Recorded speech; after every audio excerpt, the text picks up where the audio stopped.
Bonjour à tous, j'avais vu passer l'info mais avec mon esprit magnanime, j'avais décidé de ne pas en faire une vidéo car est-il bien nécessaire d'enfoncer le dernier clou dans le cercueil de Jaguar? Pardon? Oui, vous avez raison, Jaguar et Land Rover qui occupent en permanence 2 des 5 dernières places de tous les classements de fiabilité. Sauf que Land Rover, on l'avait vu dans une vidéo assez récente, ça a la classe et leurs produits se vendent assez bien. Alors cette info dont par charité j'avais décidé de ne pas vous parler, 2 ou 3 d'entre vous l'ont évoqué dans les commentaires, donc je me suis dit, allez, on va faire une vidéo dessus. Mais tout d'abord, actuellement c'est impossible à cause de la météo, il pleut tout le temps, il faut que je vous fasse le test terrain de l'autoradio connecté ATOTO X10 que j'utilise depuis 2 mois maintenant et qui est vraiment top de chez top.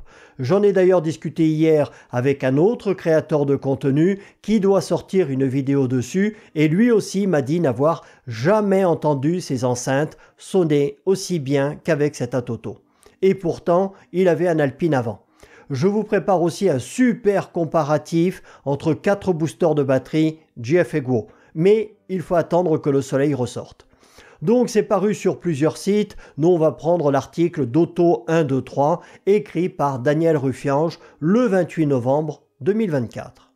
Jaguar rachète 2760 I-Pace 2019 dû à un risque d'incendie. Alors moi, ce qui m'amuse tout le temps, c'est que lorsque l'on entend parler des membres de la secte électromobilité, leurs voitures sont hyper fiables, elles ne nécessitent strictement aucun entretien, se rechargent en 5 minutes et elles n'usent même pas leurs pneus. Elles flottent au-dessus de la route. Le rêve. On se demande d'ailleurs pourquoi les consommateurs ne veulent pas les acheter. Page 2, certaines versions du SUV électrique I-Pace de Jaguar ont été rappelées 5 fois depuis le mois de mai 2023. La raison, la batterie à haute tension peut surchauffer et créer un incendie. Le fameux processus d'auto-emballement bien connu maintenant. Le problème, c'est que la marque n'a toujours pas trouvé une solution permanente à ce problème. C'est ballot. Bon, après, les Jaguars n'ont jamais été très réputés pour leurs faisceaux électriques, même les thermiques, sauf peut-être sous l'ère Ford. Devant cette réalité, le constructeur a décidé de racheter les modèles concernés, soit 2760 exemplaires qui ont été produits entre le 5 janvier 2018 et le 14 mars 2019. Un premier appel en 2023. C'est au milieu de l'année 2023 que les problèmes ont commencé à se manifester. Un premier appel avait eu lieu et les propriétaires avaient été invités, ça c'est extraordinaire, à garer et charger leur véhicule à l'extérieur et loin des structures jusqu'à ce que la solution, une mise à jour logicielle ayant pour objectif de surveiller l'état opérationnel de l'assemblage du bloc batterie en cas de surcharge thermique potentielle, soit effectuée. D'accord, donc en gros la réparation c'était un simple détecteur d'anomalie, mais par contre rien pour t'empêcher de cramer dans ta voiture.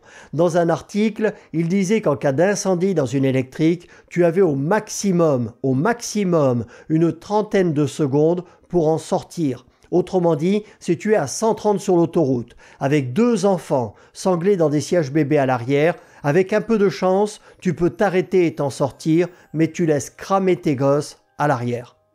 Et après, on veut nous imposer à tous de rouler là-dedans. Ces gens sont des assassins. Quelques mois plus tard, en octobre, les véhicules ont de nouveau été rappelés car la réparation effectuée n'avait pas réglé la situation. Pour info, c'est une voiture qui à l'époque était vendue entre 80 et 100 000 euros. Et oui, t'es chez Jaguar, rien que pour franchir le pas de la porte, c'est 20 000 euros. En 2024, le modèle a été invité à repasser à l'atelier pour le même problème en février, mars et août. Le 11 novembre dernier, les dirigeants de l'entreprise décidaient de racheter tous les exemplaires. Page 3, la dernière, le magazine Road on Track, qui rapporte la nouvelle, rappelle que 3 incendies ont été signalés aux États-Unis concernant des I-Pace 2019 ayant reçu les mises à jour logicielles. Heureusement, aucun accident ni aucune blessure n'ont été signalés en lien avec le problème. La NHTSA américaine, l'équivalent de Transport Canada, oui, c'est un article d'un site canadien, précise que la compagnie va reprendre les véhicules et les garder sous son contrôle jusqu'à nouvel ordre. En attendant qu'ils aient racheté tous les modèles, une mise à jour logicielle limitant la charge à 80% est nécessaire. L'ensemble des batteries haute tension a été produit par les Coréens de LG qui n'en est pas à ses premiers pépins du genre avec certains modèles électriques. Eux, ils parlent de la Chevrolet Bolt. Chez nous, ils ont eu des problèmes avec Mini, Renault, Kona, Hyundai, Tesla et Ford. Moi, je pensais que Tesla fabriquait toutes ses batteries en interne. Visiblement, ce n'est pas forcément le cas pour la S. Que penser de tout ça? Premièrement, chez Jaguar, même s'ils ne savent pas faire des voitures fiables, ils sont sérieux puisqu'ils les rachètent toutes. Après, ils le font parce qu'il n'y en a que 2760. S'ils en avaient produites 2 millions, ils se seraient peut-être fait un petit peu, à peine, tirer l'oreille. On ne va pas tirer sur l'ambulance, mais ça prouve une fois de plus que les voitures à piles, ce n'est ni fiable, ni une solution d'avenir. Salut à tous.